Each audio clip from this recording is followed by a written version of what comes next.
रावण का अंत करने के बाद माता सीता को राम अपने साथ ले आए, लेकिन वनवास के बाद दूसरी परीक्षा सीता के लिए तैयार थी। राम ने एक धोबी के सवाल उठाने के बाद सीता को त्याग दिया और उन्हें वाल्मीकि ऋषि के आश्रम में रहने के लिए जगह मिली।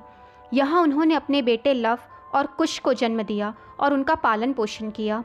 सीता के प्रति ये राम का प्रेम ही था कि उन्होंने सीता को त्यागने के बाद भी कभी दूसरा विवाह नहीं किया।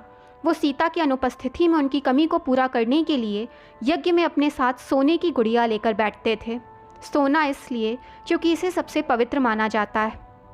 तो आइए अब जानते हैं कि जब भगवान राम ने राजपाट त्यागा तो रघुवंश का क्या हुआ।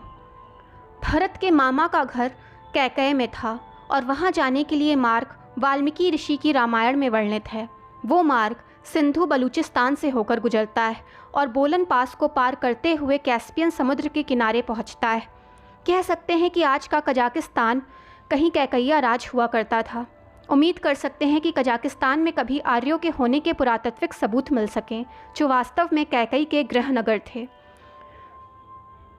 भरत के बेटों को तक्ष और पुष्कुला दिया गया था। तक्ष अब तक्षशिला और पुष्काल अब पेशावर है। शत्रुघ्न के बेटे बाहु और सूत्रा को मथुरा का राजा बना दिया गया। सुबाहु को विदिशा का राजा बनाया गया। लक्ष्मण के दो पुत्र अंगद और चंद्रकेतु केरापत साम्राज्य के शासक बने। राम के पुत्र कुश को विंध्य के कुशावती का राजा बनाया गया और लव को शरावती का राजा बना दिया गया।